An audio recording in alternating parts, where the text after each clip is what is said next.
ফেব্রুয়ারিতে জাতীয় নির্বাচনের দিনই গণভোট, 4 প্রশ্ন দিতে হবে হ্যাঁ না ভোট। জাতির উদ্দেশ্যে ভাষণে প্রধান উপদেষ্টা, দলগুলো ঐক্যবদ্ধ না থাকলে মহা বিপদের শঙ্কা। আগামী ফেব্রুয়ারির প্রথমার্ধে জাতীয় সংসদ নির্বাচন অনুষ্ঠিত হতে যাচ্ছে। জাতীয় সংসদ নির্বাচনের দিনেই গণভোটের আয়োজন করা হবে। রাজনৈতিক দলগুলোকে অবশ্যই ঐক্যবদ্ধ থাকতে হবে, তা না হলে জাতি এক মহা বিপদের সম্মুখীন হবে। সরকারের সিদ্ধান্তকে সাধুবাদ জানালো বিএনপি। একই দিনে নির্বাচন ও গণভোটে সংকট বাড়ার আশঙ্কা জামায়াতের। অন্তর্বর্তীকালীন সরকারের প্রধান উপদেষ্টা আগামী ফেব্রুয়ারি মাসের প্রথমার্ধে জাতীয় সংসদ নির্বাচনের ঘোষণা পুনর্ব্যক্ত করায় যেন তারেক রহমানের সভাপতিত্বে বিএনপি জাতীয় স্থায়ী কমিটির সভায় তাকে ধন্যবাদ জানানো হয়। একই দিনেই তাকে ওই সিদ্ধান্ত নিতে হবে, আবার একটা প্রতীকে তার জাতীয় নির্বাচনের ভোটও দিতে হবে। এটা একটা সংকট তৈরি করবে। দেখছিলেন প্রধান শিরোনাম। রাত 11টার সময় সঙ্গে আছি আমি গোলাম রাব্বি। এছাড়াও খেলাধুলার খবর নিয়ে খেলার সময় যুক্ত হবেন রাব্বি। আপনাকে ধন্যবাদ। বিশ্বের নানা প্রান্তের খেলাধুলার খবর জানিয়ে দেব আমি সাব্বির মিথুন। এবার অন্যান্য শীর্ষ সংবাদ। জুলাই হত্যাযজ্ঞের মামলায় শেখ হাসিনা কামালের রায় 17 নভেম্বর। অকাট্য প্রমাণ তুলে ধরায় মৃত্যুদণ্ড আশা প্রসিকিউশনের, খালাসের আশা রাষ্ট্রপক্ষের আইনজীবীর। আওয়ামী লীগের লকডাউনে রাজধানী জুড়ে সর্বোচ্চ সতর্ক আইন শৃঙ্খলা রক্ষা বাহিনী। মোড়ে মোড়ে চেকপোস্টে তল্লাশি, নাশকতা রুখতে দিনভর সরব বিভিন্ন দল ও সংগঠন। খেলোয়াড়দের সহযোগিতা ছাড়া প্রশ্নবিদ্ধ হবে নির্বাচন, বললেন সিইসি। রেফারি হওয়ার ঘোষণা, দলগুলোর সঙ্গে ইসির সংলাপ শুরু, আচরণবিধি না মানলে তফসিলের পর ব্যবস্থা। এবং হাইকোর্ট এলাকায় ড্রাম থেকে একজনের খণ্ডিত মরদেহ উদ্ধার। রাজশাহীতে বিচারকের বাড়িতে ঢুকে স্ত্রী সন্তানকে ছুরিকাঘাত, প্রাণ গেল ছেলের, হামলাকারী আটক।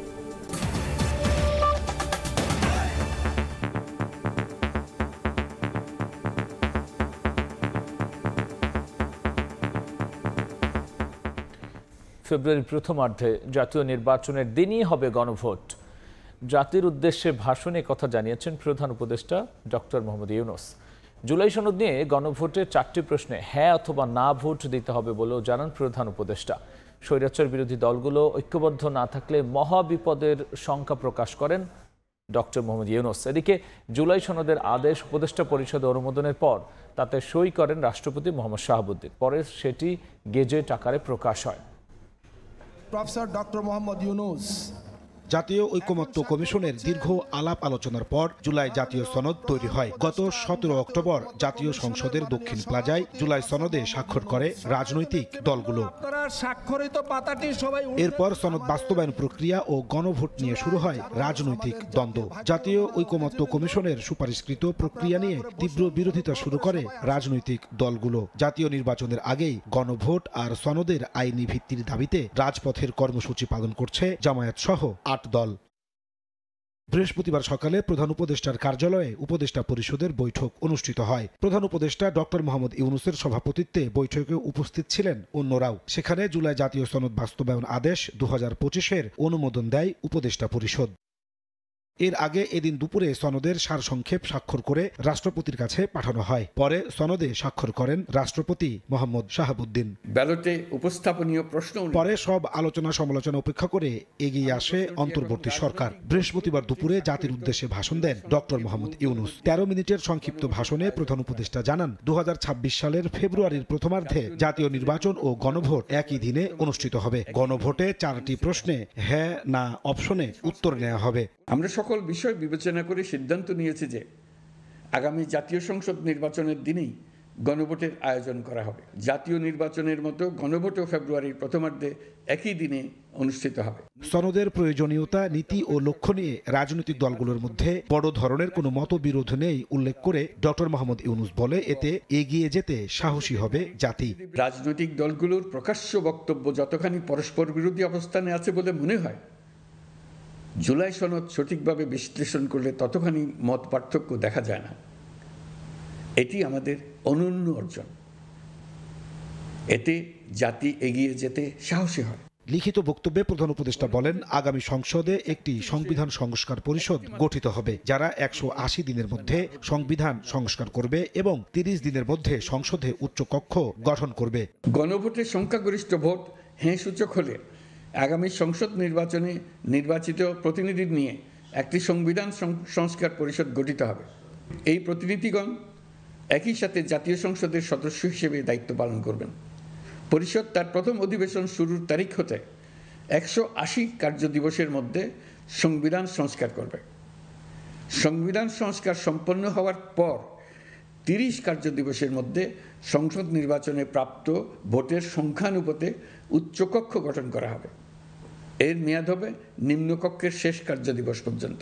দেশ জাতির বৃহত্তর স্বার্থে এই সিদ্ধান্ত রাজনৈতিক দলগুলো মেনে নেবে বলে আশাবাদ ব্যক্ত করে প্রধান উপদেষ্টা বলেন, এর মাধ্যমে এক নতুন বাংলাদেশের যাত্রা শুরু হলো। আগামী ফেব্রুয়ারিতে সুষ্ঠু নির্বাচন অনুষ্ঠানের বিষয়ে অভ্যুত্থানের সপক্ষের রাজনৈতিক দলগুলোকে অবশ্যই ঐক্যবদ্ধ থাকতে হবে, তা না হলে জাতি এক মহা বিপদের সম্মুখীন হবে। নাজমুস সালেহী, সময় সংবাদ, ঢাকা। এদিকে প্রধান উপদেষ্টার ভাষণে একই দিনে নির্বাচন ও গণভোটের সিদ্ধান্তকে সাধুবাদ জানিয়েছে বিএনপি। রাতে রাজধানী গুলশানে স্থায়ী কমিটির বৈঠক শেষে সংবাদ সম্মেলনে দ্রুত নির্বাচন আয়োজনে সরকার আর নির্বাচন কমিশনের প্রতি আহ্বান জানিয়েছেন দলটির মহাসচিব মির্জা ফখরুল ইসলাম আলমগীর। ঐক্যমত্য কমিশনের দীর্ঘ আলোচনায় জুলাই সনদ নিয়ে দলগুলোর ঐক্য হলেও গণভোটের সময় ও নির্বাচনের পরিবেশ নিয়ে চলে পাল্টাপাল্টি বক্তব্য। নিজেদের দাবি দেওয়া নিয়ে মাঠেও সরব দলগুলো। এ অবস্থায় জাতীয় নির্বাচনের দিনই জুলাই সনদ বাস্তবায়নে গণভোট আয়োজনের সময় চূড়ান্ত করল সরকার।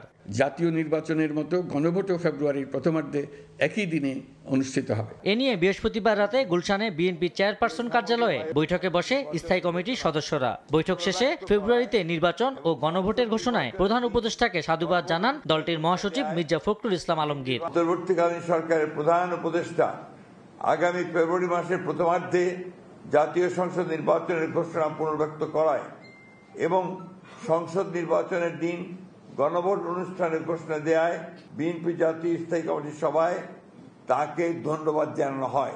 গণভোট অনুষ্ঠানের এবং যথাশীঘ্র জাতীয় সংসদ নির্বাচন আয়োজন করার জন্য সরকার ও নির্বাচন কমিশনের প্রতি আহ্বান জানানো হয়। অপরদিকে জাতির উদ্দেশ্যে প্রধান উপদেষ্টার ভাষণের প্রতিক্রিয়ায় গুলশানে বিএনপির স্থায়ী কমিটির সদস্য সালাউদ্দিন আহমদ বলেন, সংবিধান বাস্তবায়ন আদেশের সঙ্গে স্বাক্ষরিত জুলাই সনদের গরমিল আছে। গণভোটের জন্য 4টি প্রশ্ন জনগণের ওপর জবরদস্তিমূলক। জুলাই জাতীয় সনদের স্বাক্ষরিত সনদের লঙ্ঘন করেছেন, কারণ সেই সনদের স্বাক্ষরকারী তিনি একজন। সংবিধান বাস্তবায়ন আদেশের সাথে স্বাক্ষরিত জুলাই জাতীয় সনদের তো বহু ক্ষেত্রে গরমিল এবং ভিন্ন আছে, নতুন নতুন প্রস্তাব এখানে আছে। জবরদস্তিমূলক জনগণকে বলতে বলা হচ্ছে যে এগুলো তো হয় আপনি হ্যাঁ বলবেন অথবা না বলবেন। এদিকে রাজধানীর একটি হোটেলে জাতীয় ঐক্যের প্রয়োজনীয়তা শীর্ষক আলোচনার আয়োজন করে বেসরকারি সংস্থা FSDS। আলোচনায় বিএনপি নেতারা বলেন, ঐক্যমত্য কমিশন অনেক কিছু জটিল করে দিয়ে গেছে। ঐক্যমত্য কমিশন তারা অনেক কিছু কমপ্লিকেটেড করে দিয়ে গেছে। ঐক্যমত কারোর উপরে চাপিয়ে দেওয়াটা এটা আমি কোনোভাবেই যুক্তিসঙ্গত মনে করি না।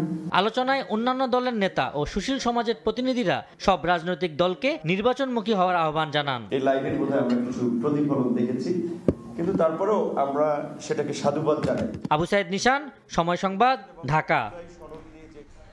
প্রধান উপদেষ্টার ভাষণে জনগণের আকাঙ্ক্ষার প্রতিফলন ঘটেনি বলে মন্তব্য করেছেন জামায়াতের সেক্রেটারি জেনারেল মিয়া গোলাম পরওয়ার। একই দিনে গণভোট ও জাতীয় নির্বাচন হলে রাজনৈতিক সংকট তৈরি হবে বলে মন্তব্য করেছেন তিনি। এদিকে দলটির নায়েবে আমির সৈয়দ আব্দুল্লাহ মোহাম্মদ তাহের জানিয়েছেন, গণভোটের সময় নিয়ে প্রধান উপদেষ্টার সিদ্ধান্ত সুখকর ভবিষ্যৎ দেবে না। প্রধান উপদেষ্টা ডক্টর মোহাম্মদ ইউনূস জাতির উদ্দেশ্যে দেয়া ভাষণে সংসদ নির্বাচন এবং গণভোট একই দিনে হওয়ার ঘোষণা দেন। আগামী জাতীয় সংসদ নির্বাচনের দিনেই গণভোটের আয়োজন করা হবে। ভাষণের প্রতিক্রিয়া জানাতে বৃহস্পতিবার বিকেলে রাজধানীর মগবাজারে বাংলাদেশ জামায়াত ইসলামের কেন্দ্রীয় কার্যালয়ে জরুরি সংবাদ সম্মেলন করে দলটি। সেখানে দলটির সেক্রেটারি জেনারেল মিয়া গোলাম পরওয়ার জানান, সংসদ নির্বাচন এবং গণভোট একই দিনে হওয়ার ঘোষণায় জাতির আকাঙ্ক্ষা পূরণ হয়নি। প্রধান উপদেষ্টার ঘোষণায় জনগণের আকাঙ্ক্ষা পূর্ণ হয়নি। জুলাই সনদের আইনি ভিত্তি এবং জাতীয় নির্বাচনের আগে কি কি বিষয়ে সংস্কার হলো এগুলো জাতীয় নির্বাচনের পূর্বে জাতিকে জানাতে হবে, ভোটাররা জানবেন, তার উপরে মাইন্ডসেট হবে, তারপরে তার উপরে হা না মতামত দেবেন। এদিন রাতে জামায়াত কার্যালয়ে জরুরি বৈঠকে বসে নভেম্বরেই গণভোট সহ 5 দফা দাবিতে আন্দোলনরত 8 দলের শীর্ষ নেতারা। বৈঠক শেষে সাংবাদিক সম্মেলনে কথা বলেন জামায়াতের নায়েবে আমির সৈয়দ আব্দুল্লাহ মোহাম্মদ তাহের। জানান, জাতীয় নির্বাচনের দিনে গণভোট হলে রাষ্ট্র সংস্কারে জটিলতা তৈরি হবে। পুরো ভাষণটি বিশ্লেষণ করলে জাতির স্বস্তি এবং মুক্তির যে প্রত্যাশা করেছিল সেটা পূরণ হয়েছে এটা বলা যায় না। এক কথায় যদি আমরা এটাকে একটি পূর্ণাঙ্গ প্যাকেজ ধরি, তাই সেই প্যাকেজটি খুব ফলপ্রসূ কোনো সুখকর ভবিষ্যৎ দেবে বা স্বস্তি আনবে এটা আমরা মনে করছি না। গণভোটেই আগে নির্ধারণ হয়ে যাওয়া দরকার কোনটা জনগণ গ্রহণ করেছে, কোনটা জনগণ গ্রহণ করে নাই। জনগণ যদি কিছুই গ্রহণ না করে তাহলে আগের মতো ইলেকশন হবে, আর জনগণ যদি কিছু কিছু গ্রহণ করে, পুরাটা গ্রহণ করে, তার ভিত্তিতে নির্বাচন হবে।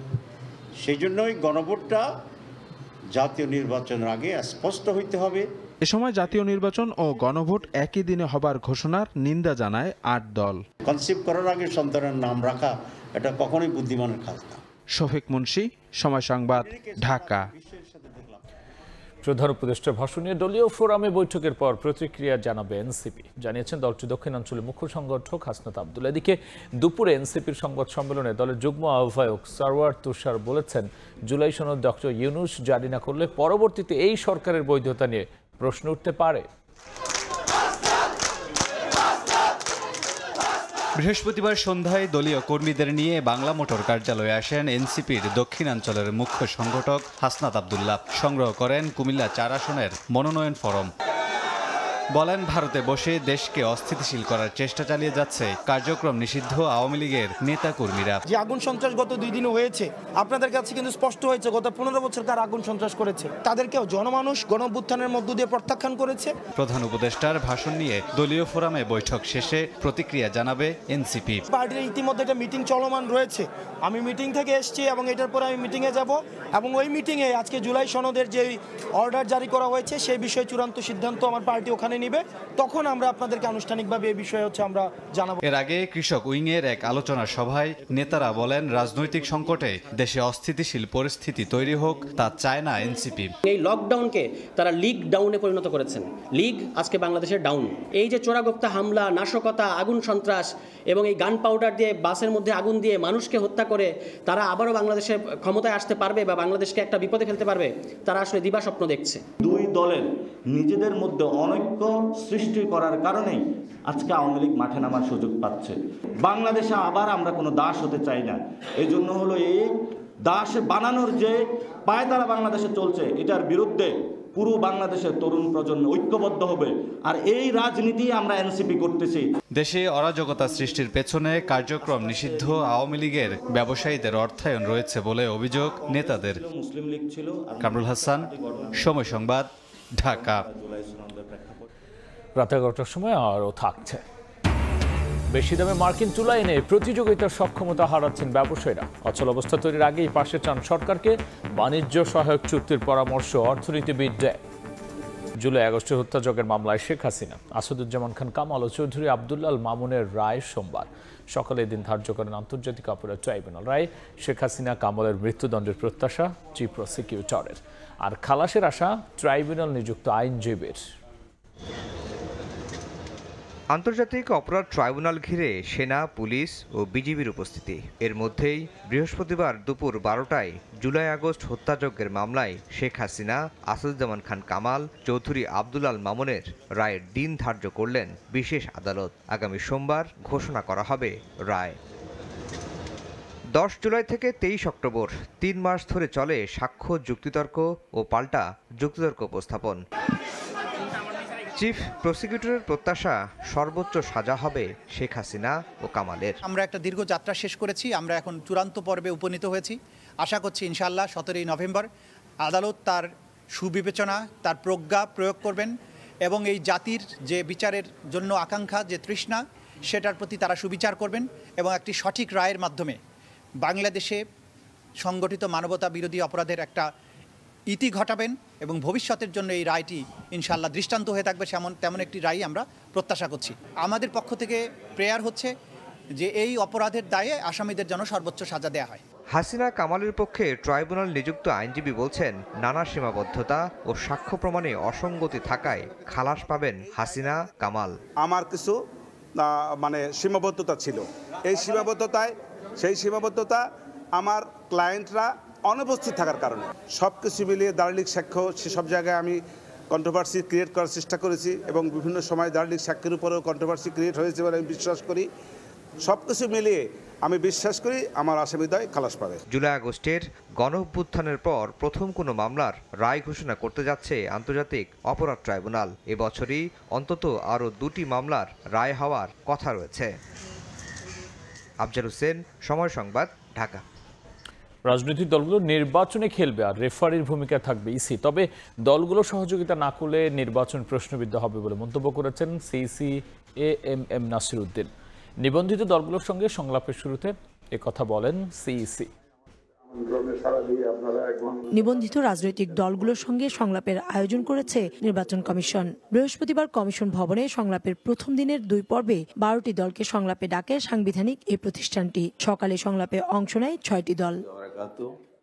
সংলাপের শুরুর দিনই নির্বাচন কমিশনের উদাসীনতা নিয়ে প্রশ্ন তুললেন জমিয়তে ওলামায়ে ইসলাম বাংলাদেশের নেতা। জাতীয় নির্বাচনের আগে যদি আরেকটা নির্বাচন কমিশনের উপরে চাপিয়ে দেওয়া হয় তো এই নির্বাচন কমিশনের পক্ষে এটা চালিয়ে যাওয়া এটা কঠিন ব্যাপার হয়ে যাবে। রাজনৈতিক দলগুলোতে 33% নারী নেতৃত্ব না রাখার বিধান, জোটে নির্বাচন করলেও নিজ দলের প্রতীকে ভোটের বিধান থেকে সরে আসার দাবি জানান তারা। ইসলামী দলগুলোর জন্য কঠিন হয়ে যায় 33% মহিলা সদস্য কমিটিতে রাখা। পরে রাজনৈতিক দলগুলোর সহযোগিতা চেয়ে কমিশনাররা বলেন, আস্থা পুনরুদ্ধারে সর্বোচ্চ চেষ্টা করছে কমিশন। আমাদের পক্ষ থেকে উদাত্ত আহ্বান থাকবে, আমরা যেই অবস্থানে রয়েছি সেই অবস্থান থেকে আমাদেরকে সহযোগিতা করে। এর আগে সংলাপের শুরুতেই বক্তব্য রাখেন প্রধান নির্বাচন কমিশনার AMM নাসির উদ্দিন। বলেন, রাজনৈতিক দলগুলো সহযোগিতা না করলে প্রশ্নবিদ্ধ হবে নির্বাচন। আরও বলেন, রাজনৈতিক দলগুলো নির্বাচনে খেলবে আর রেফারির ভূমিকায় থাকবে ইসি। একদম নিরপেক্ষ রেফারির ভূমিকায় আমরা থাকতে চাই। বিকেলে বাংলাদেশ কমিউনিস্ট পার্টি সহ 6টি দলের সঙ্গে সংলাপ হওয়ার কথা রয়েছে। কাউসার চৌধুরী কুমু, সময় সংবাদ, ঢাকা। হাইকোর্ট এলাকায় জাতীয় ঈদগাহ মাঠের সামনে থেকে 2টি ড্রাম থেকে এক ব্যক্তির খণ্ডিত মরদেহ উদ্ধার করা হয়েছে। পুলিশ জানায় দুপুর 2টার দিকে কে বা কারা একটি ভ্যানে করে ড্রাম 2টি ফেলে রেখে যায়। এরপর ভেতর থেকে দুর্গন্ধ ছড়ালে স্থানীয়রা পুলিশকে খবর দেন। রাজধানীতে জাতীয় ঈদগাহ মাঠের পাশের ফুটপাত, 2টি নীল রঙের ছোট ড্রাম ঘিরে জটলা। ড্রাম দুটির কাছে যেতেই ছড়িয়ে পড়ে বিভীষিকা। ড্রামের ভেতর পাওয়া যায় এক ব্যক্তির খণ্ড বিখণ্ড দেহ। খবর পেয়ে দ্রুত ঘটনাস্থলে পৌঁছে আইনশৃঙ্খলা বাহিনী। প্রত্যক্ষদর্শীরা জানান, বৃহস্পতিবার দুপুর 2টার দিকে কে বা কারা এসে রেখে যায় ড্রাম দুটি। একটা ব্যান গাড়ি 2 ড্রাম চলে গেছে, আমরা সন্দেহ করতে পারি না কি কারণে। ঘটনাস্থলে আসে সিআইডি, সংগ্রহ করে আলামত। পুলিশ জানায়, সিসিটিভি ফুটেজ বিশ্লেষণ করে রহস্য উদ্ঘাটনের চেষ্টা চলছে। অজ্ঞাত ব্যক্তির লাশ টুকরো টুকরো আকারে অনেকগুলো টুকরো করা, এর মধ্যে মুখমণ্ডলটা পরিষ্কার আছে, ওখানে কোনো স্পষ্ট বোঝা যাচ্ছে আর কি। তারপরে হাত পা সব কাটা, এরকম একটা লাশ আমরা এখানে পাইছি। কে বা কারা কিভাবে নিয়ে আসলো এটা তো প্রত্যক্ষদর্শী এবং সিসি ক্যামেরা এই দুটোই আমরা মিলাবো। তো মিলানোর পরে আস্তে আস্তে আমরা আসলে এটা ইনভেস্টিগেশন করলে আমরা বুঝতে পারব। নিহত ব্যক্তি রংপুরের বাসিন্দা আশরাফুল হক। প্রাথমিক তদন্তে এমনটা ধারণা সিআইডির। সামদানি প্রত্যয়, সময় সংবাদ, ঢাকা। রাজশাহী মহানগর ও দায়রা জজ আদালতের বিচারক আব্দুর রহমানের ছেলে সুমনকে ছুরিকাঘাতে হত্যা করা হয়েছে। বিকেল 3টার দিকে নগরীর ডাবতল এলাকায় তাদের বাসায় যান গৃহকর্মী। সেখানে গিয়ে সুমন ও তার মা তাসমিন নাহার এবং লিমন মিয়া নামে এক ব্যক্তিকে মেঝেতে পড়ে থাকতে দেখেন। পরে তাদের উদ্ধার করে রাজশাহী মেডিকেলে নেওয়া হলে সুমনকে মৃত ঘোষণা করেন চিকিৎসক। মার্কিন কাঁচামালে তৈরি পণ্য যুক্তরাষ্ট্রের রফতানিতে শুল্ক সুবিধা দেওয়ার আশ্বাসে ফাঁসছেন ব্যবসায়ীরা। গেল কয়েক মাস ধরে তুলনামূলক বেশি দামে মার্কিন তুলা এনে বাজারে প্রতিযোগিতার সক্ষমতা হারাচ্ছেন তারা। ঢাকা ওয়াশিংটন বাণিজ্য ঘাটতি কমাতে ব্যবসায়ীদের চাপে না ফেলে যুক্তরাষ্ট্রের সঙ্গে দ্রুত বাণিজ্য সহায়ক চুক্তির পরামর্শ অর্থনীতিবিদদের। MS আরিফিনের report. 12 থেকে 13 সেন্ট পার কেজিতে কস্টিং বাড়ছে, এটা আসলে কে বিয়ার করবে? সবাই বসে আছে জায়গা বা কে কার দায়িত্ব দিবে? বস্ত্র ও পোশাক শিল্প উদ্যোক্তাদের এমন আক্ষেপের কারণ গেল 2রা আগস্ট থেকে যুক্তরাষ্ট্রে পণ্য রপ্তানিতে শুল্ক বাড়ানোর 3 মাস পার হলেও দেশটির সঙ্গে বাণিজ্য সহায়ক কোনো চুক্তি করতে পারেনি বাংলাদেশ। এমনকি মার্কিন কাঁচামালে তৈরি পণ্য দেশটির বাজারে রপ্তানি করলে আনুপাতিক হারে যে শুল্ক সুবিধা দেওয়ার প্রতিশ্রুতি দিয়েছে ট্রাম্প প্রশাসন, তারও কোনো বাস্তবায়ন দেখছেন না ব্যবসায়ীরা। স্বাভাবিকভাবে ঢাকা ওয়াশিংটন বাণিজ্য ঘাটতি কমাতে গিয়ে তুলনামূলকভাবে বেশি দামে তুলা কিনতে বাধ্য হচ্ছেন বস্ত্র ও পোশাক শিল্পের উদ্যোক্তারা। যারা আমাদের কাছ থেকে পণ্য আমদানি করে ইউএসএ মার্কেটের জন্য, তারা আমাদেরকে এখনো কোনো ক্লিয়ার ডিসিশন দিচ্ছে না। শুধু তাই নয়, ফাস্ট ফ্যাশনের যুগে লিড টাইমও বাড়াচ্ছে যুক্তরাষ্ট্রের কাঁচামাল, কারণ দেশটি থেকে তুলা আনতে সময় লাগে 3 থেকে 4 মাস, অথচ আফ্রিকা থেকে আসে 60 দিনে। এই অবস্থায় নীতি সহায়তা ছাড়া মার্কিন তুলা আমদানিতে আগ্রহ হারাচ্ছেন উদ্যোক্তারা। আমেরিকান কটন ইউজ করলে যদি আমাকে ইনসেন্টিভ দেওয়া হয় তাহলে কিন্তু এটা কাজে লাগাইতে পারবো।